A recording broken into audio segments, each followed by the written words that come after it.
আসসালামু আলাইকুম। বাংলাদেশ বেতার, গোপালগঞ্জ। খবর পড়ছি রুচিরা বিশ্বাস।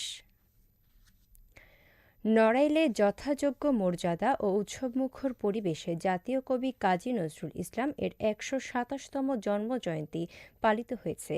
এ উপলক্ষে গতকাল বিকেলে শহরের সুলতান মঞ্চে আলোচনা সভা ও সাংস্কৃতিক অনুষ্ঠানের আয়োজন করা হয়। গ্রেপ শিল্পী গোষ্ঠী ও সুরদরিয়া নড়াইল এর যৌথ আয়োজনে অনুষ্ঠানে কবির প্রতিকৃতিতে শ্রদ্ধা নিবেদন করা হয়। পরে আলোচনা সভায় বক্তারা নজরুলের সাম্য, দ্রোহ ও অসাম্প্রদায়িক চেতনার গুরুত্ব তুলে ধরেন।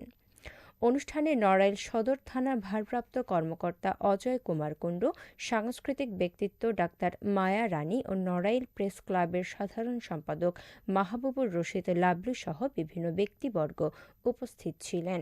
পরে স্থানীয় শিল্পীদের অংশগ্রহণে নজরুল সঙ্গীত ও কবিতাবৃত্তি পরিবেশন করা হয়।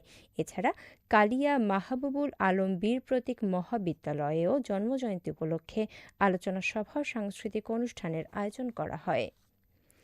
গোপালগঞ্জে শুরু হয়েছে কোরবানির পশুর হাট। কাশিয়ানী উপজেলার পরানপুর জেলার সর্ববৃহৎ পশুর হাটে এরই মধ্যে শুরু হয়েছে কোরবানি পশুর কেনাবেচা। প্রতি বছরের মতো বড় গরুর তুলনায় ছোট গরুর চাহিদা বেশি। এদিকে গতকাল থেকে টানা ৩ দিন পশুর হাট বসেছে শহরের মানিকদাহ হাউজিং প্রকল্পে। শহর ও এর আশপাশ এলাকার খামারি ও পশু বিক্রেতা এবং ক্রেতারা এই হাটে ভিড় জমাচ্ছেন। বিস্তারিত শুনুন প্রতিবেদনে।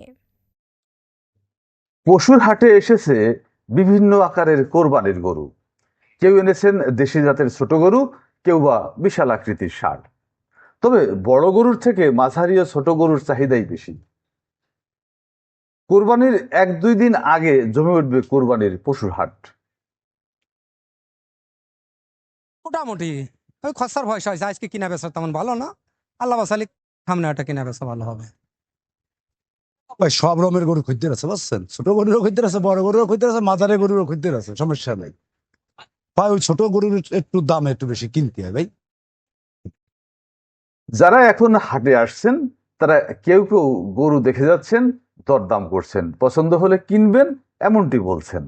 অনেকেই বলছেন বাজারের পরিস্থিতি বুঝে সিদ্ধান্ত নেবেন। দেখতেছি কোরবানির উদ্দেশ্য করে আসছি, গরু দেখবো, পছন্দ হলে আমরা কিনবো। ইনশাল্লাহ কোরবানি দেওয়ার জন্য আসছি। গরু দেখি, যদি ভালো লাগে। আসলে গরুর দামটা একটু বেশি বেশি মনে হচ্ছে। যে গরু আপনার ১,৮০,০০০ টাকা দাম, সেই গরু এখন আমরা ২,৩০,০০০ বলতেছে। এখন দেখি যদি পছন্দ হয় আমরা গরু পছন্দ করে নিয়ে কোরবানি দেবো ইনশাল্লাহ। আমি এখানে গরু যদি দেখি পছন্দ হয় গরু নিয়ে যাবো। গরুর ছোট গরুর দাম বেশি, বড় গরুর দাম কম আছে ওই হিসেবে। হাটের ইজারাদার মোহাম্মদ আলী বললেন, নিরাপত্তা নিশ্চিতের পাশাপাশি পরিষ্কার পরিচ্ছন্নতা সহ পশুর স্বাস্থ্য পরীক্ষার জন্য রয়েছে মেডিকেল সুবিধা। বিক্রেতা ও ক্রেতা দুপক্ষের সুবিধার দিকটা গুরুত্ব দিয়েই দেখা হচ্ছে। ব্যাপারী ভাইদের আমাদের যতটুকু আমাদের ভলান্টিয়াররা আছে, যতটুকু তাদের সুযোগ সুবিধা দেওয়ার দরকার আমাদের জায়গা থেকে আমরা ততটুকু দেওয়ার চেষ্টা করতেছি। হাটের ক্রেতা বিক্রেতা যারা আসছে প্রত্যেকের আমরা সহযোগিতার দিকে আমরা আছি। জেলা প্রাণী সম্পদ কর্মকর্তা গোবিন্দ সরকার বললেন, পশুর হাটের নিরাপত্তা, ক্রেতা বিক্রেতার নিরাপত্তা সহ পশুর চিকিৎসা ব্যবস্থা নেওয়া হয়েছে। তিনি বললেন, প্রতিটা কুরবানির হাটে আমাদের মেডিকেল টিম থাকবে। কোনো গরু যত অসুস্থ হলে যাতে দ্রুত সে চিকিৎসা সেবা পেতে পারে সেভাবেও আমার ব্যবস্থা নিচ্ছে। এবং প্রতিটা হাটেই এই ব্যাংকের প্রতিনিধিরা থাকবে যাতে জাল টাকার কোনো সমস্যা না হয়, এবং বিকাশ অ্যাপসের মাধ্যমে, বিভিন্ন অ্যাপসের মাধ্যমে যাতে টাকা লেনদেন করতে পারে সে ব্যাপারেও আমরা ব্যবস্থা নিচ্ছি। বিকাশের এজেন্টরাও তারাও কোরবানির হাটে থাকবে। জেলায় এবছর স্থায়ী অস্থায়ী মিলিয়ে 15টি হাট বসেছে। এবছর প্রায় 36,000 পশুর চাহিদা থাকলেও ছোট বড় মিলিয়ে কোরবানির জন্য প্রায় 41,000 পশু প্রস্তুত করা হয়েছে। মোজাম্মেল হোসেন মুন্না, বাংলাদেশ বেতার, গোপালগঞ্জ। এদিকে পবিত্র ঈদুল আজহাকে সামনে রেখে মাদারীপুরের পশুর হাটগুলোতে জমে উঠেছে কোরবানির পশুর কেনাবেচা। জেলার অন্যতম বড় হবিগঞ্জ পশুর হাটে সকাল থেকে গভীর রাত পর্যন্ত চলছে ব্যাপক বেচাকেনা। হাটে ছোট বড় বিভিন্ন জাতের গরুর মধ্যে বিশেষ আকর্ষণ হয়ে উঠেছে কুষ্টিয়ার কুমারখালীর খামারি মিরাজ খাঁর 18 মণ ওজনের একটি হোলস্টিন ফ্রিজিয়ান গরু, যার 4 বছর ধরে লালন পালন করা গরুটির দাম চাওয়া হচ্ছে 8 লাখ টাকা। ইতোমধ্যে 5.5 লাখ টাকা পর্যন্ত দর উঠেছে। রাজাবাবু, রাজকুমার, মহব্বত, নবাব ও শাহজাদা নামের বাহারি গরু দেখতে দর্শনার্থীদেরও ভিড় লক্ষ্য করা যাচ্ছে। ক্রেতারা বলছেন, এবার পশুর দাম তুলনামূলক সহনীয় হওয়ায় তারা সন্তুষ্ট।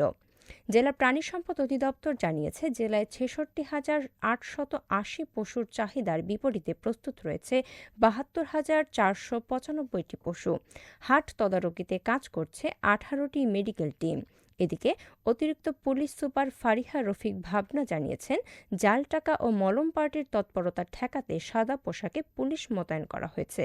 পাশাপাশি মহাসড়ক ও হাট এলাকায় জোরদার করা হয়েছে নিরাপত্তার টহল। সবশেষে আবহাওয়া।